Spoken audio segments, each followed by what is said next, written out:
Welcome friends. ગયા લેક્ચરમાં વેપારી વટાવની આપણે ચર્ચા કરી હતી કે એક આખું ઊભું કરેલું આર્ટિફિશિયલ વસ્તુ છે, એનાથી વેચનારને કોઈ નુકસાન નથી અને ખરીદનારને કોઈ ફાયદો નથી. એટલે વેપારી વટાવની ચોપડે કોઈ નોંધ થતી નથી. એક વાત, વેપારી વટાવ ઉધાર વ્યવહારમાં હોઈ શકે, રોકડ વ્યવહારમાં હોઈ શકે, કારણ કે એ ગમે તે વ્યવહારમાં વેપારી વટાવ આપી શકાય છે. પણ એટલું યાદ રાખવાનું કે વેપારી વટાવ હોય એટલે વ્યવહારમાં આપેલી કિંમત છે એને ખોટી સમજવી. એ કિંમત જે આપેલી છે એમાંથી વેપારી વટાવ બાદ કરો, પછી જે કિંમત આવે એ જ સાચી અને એનું જ નામું લખાય. વેપારી વટાવની કોઈ નોંધ થતી નથી. આટલું આપણે ગયા લેક્ચરમાં સમજાતા. હવે આજે એનાથી થોડુંક આગળ એક નવા પોઈન્ટ તરફ તમને લઈ જાઉં છું અને એ છે રોકડ વટાવ. જો રોકડ વટાવ એને ઇંગ્લિશમાં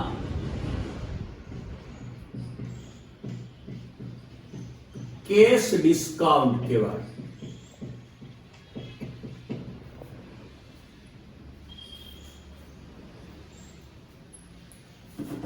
બિઝનેસની અંદર ઉધાર વ્યવહારો મોટા ભાગે થતા હોય, રોકડ વ્યવહારનું પ્રમાણ બહુ ઓછું હોય.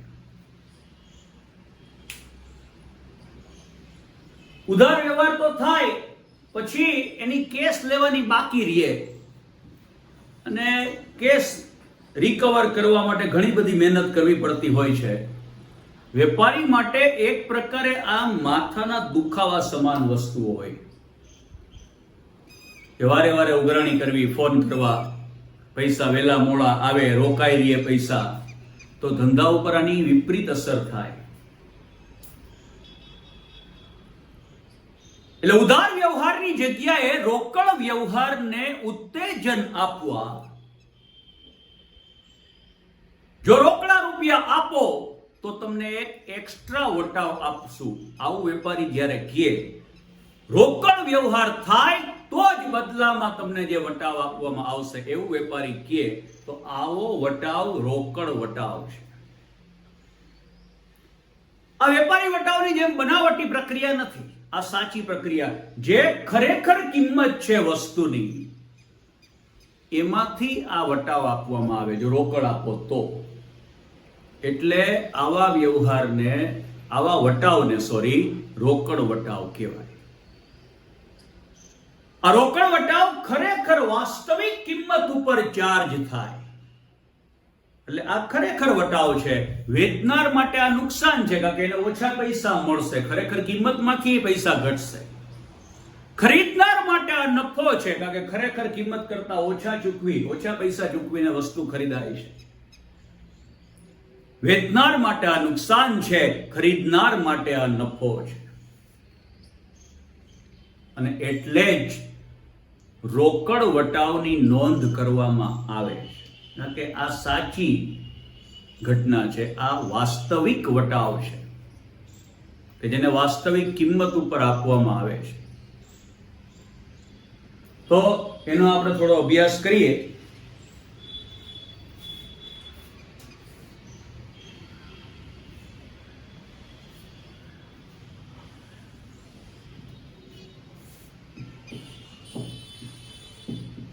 ₹50,000 નો માલ 10% વેપારી વટાવે અને 10% રોકડ વટાવે ખરીદ્યો.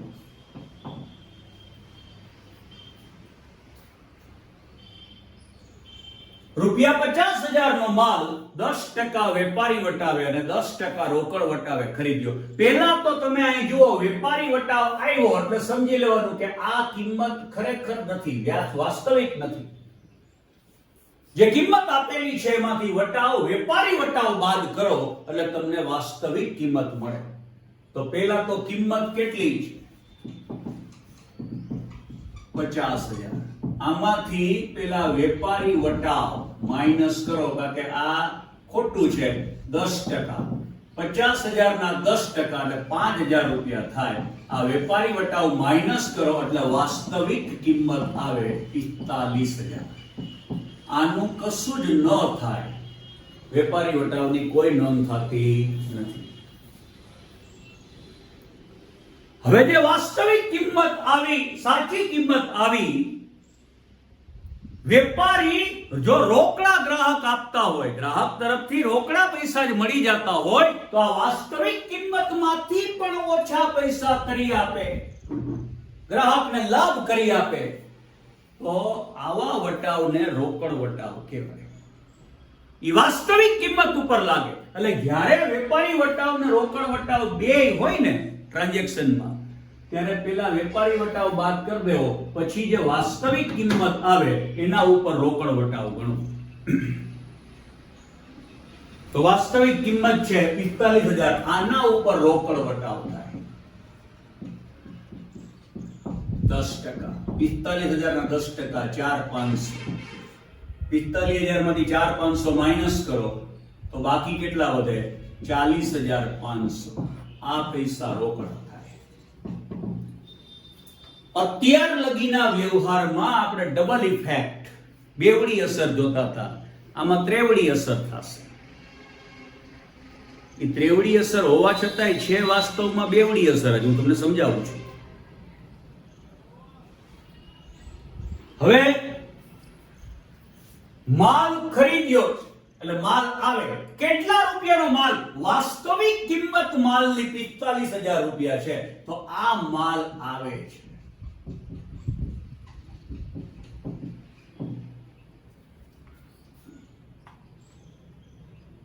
જે માલ ખરીદો છો એની વાસ્તવિક કિંમત 45,000, આ માલ આવે. 45,000 નો માલ આપણે ખરીદો, એમાંથી 4,500 રોકડ વટાવના બાદ થઈ જાય કારણ કે રોકડા પૈસા ચૂકવા. તો રોકડા પૈસા ચૂકવા કેટલા? 40,500. માલ 45,000 નો લીધો પણ પૈસા દેવા પડશે કેટલા? 40,500. મતલબ કે રોકડ જાય છે. ખરીદો 45,000 નો માલ પણ ચૂકવશું 40,500, તો 4,500 આપણે ઓછા ચૂકવવા પડશે માલ ખરીદીના બદલામાં. તો ઓછા ચૂકવો એ આપણો લાભ છે. તો આ વટાવ ઉપજ છે. પૈસા બચે છે એ આપણી ઉપજ છે. હવે આ ત્રેવડી અસર થઈ. આના ખાતા નક્કી કરો. માલ આવે છે. માલ કેમાં આવે? તો કે વ્યક્તિ ખાતામાં, માલ મિલકત ખાતામાં કે ઉપજ ખાતા? તો કે માલ મિલકત ખાતામાં આવે. તો આ માલ મિલકત ખાતાની મેટર છે. વટાવની ઉપજ કેમાં આવે? તો કે ઉપજ ખર્ચ ખાતામાં આવે. તો આ ઉપજ ખર્ચ ખાતાની મેટર છે. અને રોકડ જાય છે, રોકડને મિલકત કહેવાય. તો આ માલ મિલકત કેમાં આવે? તો કે માલ મિલકત ખાતામાં. આ માલ મિલકત ખાતાની મેટર છે. ખાતા નક્કી થઈ જાય એટલે એના નિયમ લાગુ કરો. માલ મિલકત ખાતું આવ્યું તો એનો નિયમ બોલો. માલ મિલકત આવે તો ઉધાર, માલ મિલકત જાય તો જમા. માલ મિલકત આવે તો ઉધાર, માલ મિલકત જાય તો જમા. માલ આવે છે, આવે તો શું કરશું? ઉધાર. ઉપજ ખર્ચ ખાતું, આ ઉપજ છે. ઉપજ ખર્ચ ખાતું તો એનો નિયમ છે ખર્ચ હોય તો ઉધારો, ઉપજ હોય તો જમા કરો. આ વટાવની ઉપજ છે. ઉપજ હોય તો જમા થાય એટલે આ જમા થશે. પછી પાછું માલ મિલકત ખાતું, એનો નિયમ છે માલ મિલકત આવે તો ઉધાર, માલ મિલકત જાય તો જમા. તો અહીંયા રોકડ જાય છે, જાય તો શું કરશું? જમા. આ એક ઉધાર અને બે જમા. બરાબર ધ્યાન આપજો. માલ આવે છે, માલ મિલકત ખાતું આવે તો ઉધાર, પણ માલ ખાતે ન લખાય. આ ખરીદી છે એટલે ખરીદ ખાતે ઉધાર. 45,000. વટાવની ઉપજ છે, ઉપજ ખર્ચ ખાતું જમા કરો. તે વટાવ ખાતે જમા. અને રોકડ જાય છે, માલ મિલકત જાય તો જમા. તે રોકડ ખાતે જમા.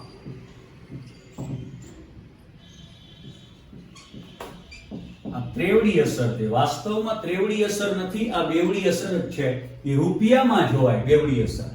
જેટલા ઉધાર થાય એટલા જ જમા થવા. જો 45,000 ઉધાર થયા તો 45,000 જ જમા થયા. જોઈએ આમ ભલે 3 વખત લખ્યું પણ બેવડી અસર જ છે. એ રૂપિયામાં જોવાય. જેટલા ઉધાર થાય એટલા જ પૈસા જમા થવા જોઈએ.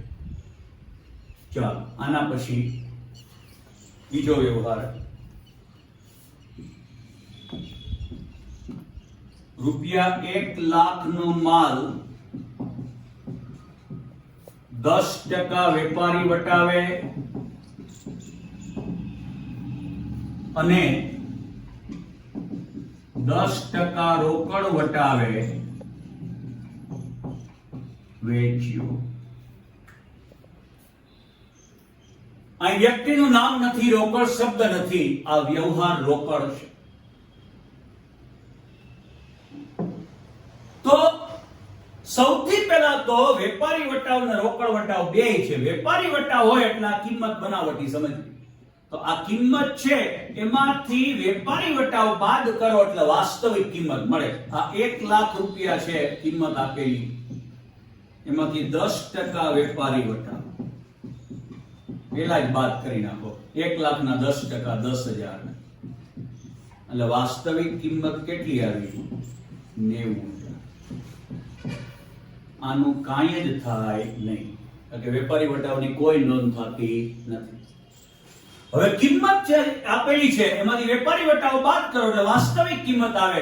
રોકડ વટાવ એ વાસ્તવિક કિંમત ઉપર લાગુ થતો વટાવ છે, કારણ કે રોકડા રૂપિયાની લેવડ દેવડ થઈ જાય એના બદલામાં જે વટાવ મળે એને રોકડ વટાવ કહેવાય. આ વાસ્તવિક કિંમત ઉપર વટાવ લાગે છે. 90,000 રૂપિયા વાસ્તવિક કિંમત છે. હવે આમાંથી રોકડ વટાવ માઇનસ કરો 10%. આના 10%, 90,000 ના 10% કેટલા થાય? 9,000. તો બાકીના રોકડા વટાવ બાદ કરો, બાકીના રોકડા 81,000. હવે આની ત્રેવડી અસર થશે. જુઓ શું થશે.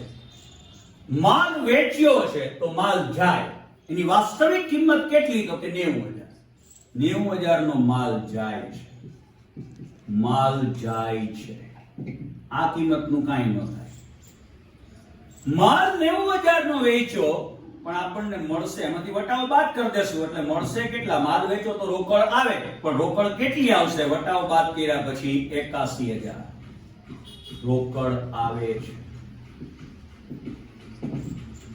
90,000 નો માલ વેચો, 81,000 આપણને રોકડા મળે. માલ વેચો તો બદલામાં રોકડ મળે, પણ માલ 90,000 નો આપ્યો, રોકડા 81,000 જ આવ્યા, તો ઓછા કેટલા આવ્યા? 9,000. તો એ આપણા માટે નુકસાન થયું, ઓછા મળ્યા. તો વટાવ નો ખર્ચ છે. જો આ સમજો, રોકડ વટાવ વેચનાર માટે નુકસાન છે, ખરીદનાર માટે ઉપજ છે. અહીં સાબિત થયું, અહીં ખરીદી કરી તો ઓછા પૈસા દેવા પડ્યા, આ વટાવ ઉપજ થઈ ખરીદીમાં. અહીં વેચાણ કર્યું તો ઓછા પૈસા મળ્યા, તો અહીં વટાવનો શું થયો? ખર્ચ થયો. ખરીદનાર માટે નફો છે રોકડ વટાવ, અને વેચનાર માટે શું છે? નુકસાન છે. હવે જુઓ આની ત્રેવડી અસર. માલ જાય છે, માલ જાય છે તો માલ કેમાં આવે? વ્યક્તિ ખાતામાં, માલ મિલકત ખાતામાં કે ઉપજ ખર્ચ ખાતામાં? તો કે આ માલ મિલકત ખાતામાં માલ આવે. વટાવનો ખર્ચ છે, ખર્ચ કેમાં આવે? વ્યક્તિ ખાતું, માલ મિલકત ખાતું કે ઉપજ ખર્ચ? તો ખર્ચ હંમેશા કેમાં આવે? ઉપજ ખર્ચમાં. તો આ ઉપજ ખર્ચ ખાતાની મેટર છે.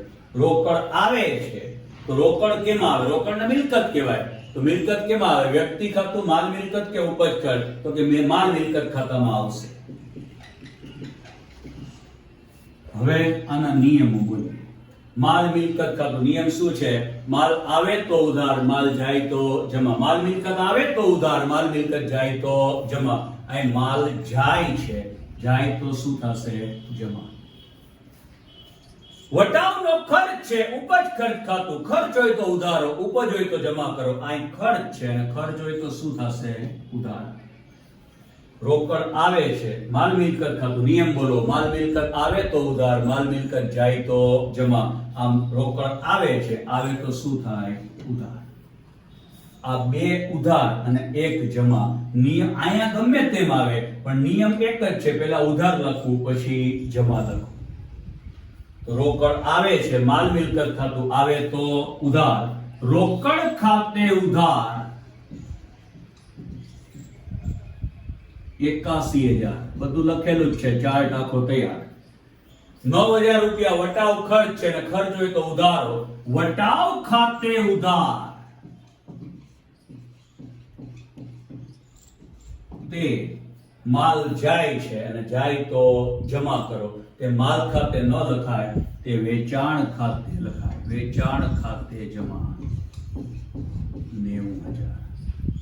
આ રોકડ વટાવ એક ખરીદીનું ઉદાહરણ, એક વેચાણનું ઉદાહરણ. આ ખરીદી અને વેચાણની અંદર રોકડ વટાવની શું ઇફેક્ટ થાય?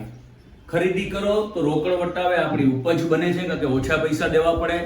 વેચાણ કરો તો રોકડ વટાવે આપણા માટે ખર્ચ બને છે કારણ કે ઓછા પૈસા મળે છે. તો આ ખરીદી અને આ વેચાણ, આનો બરાબર અભ્યાસ તમારે કરવો જોઈએ અને એના આધારે આ અભ્યાસ કર્યા પછી પ્રેક્ટિસ વર્કમાં હું 4 ઉદાહરણ તમને આપું છું, 4 એક્ઝામ્પલ. આનો બરાબર અભ્યાસ તમારે મેળે કરવો જોઈએ. જુઓ જોઈએ આજનું હોમવર્ક.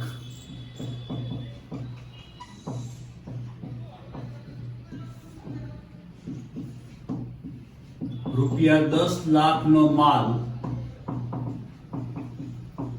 10% વેપારી વટાવે અને 10% રોકડ વટાવે ખરીદ્યો. એના પછી રૂપિયા 20 લાખનો માલ 10% વેપારી વટાવે અને 10% રોકડ વટાવે વેચ્યું. 2 ખરીદી અને 2 વેચાણના ઉદાહરણો આપું છું. નંબર 3, રૂપિયા 30 લાખનો માલ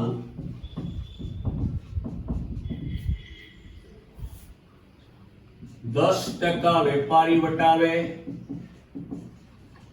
અને 5% રોકડ વટાવે ખરીદ્યું. એના પછી રૂપિયા 40 લાખનો માલ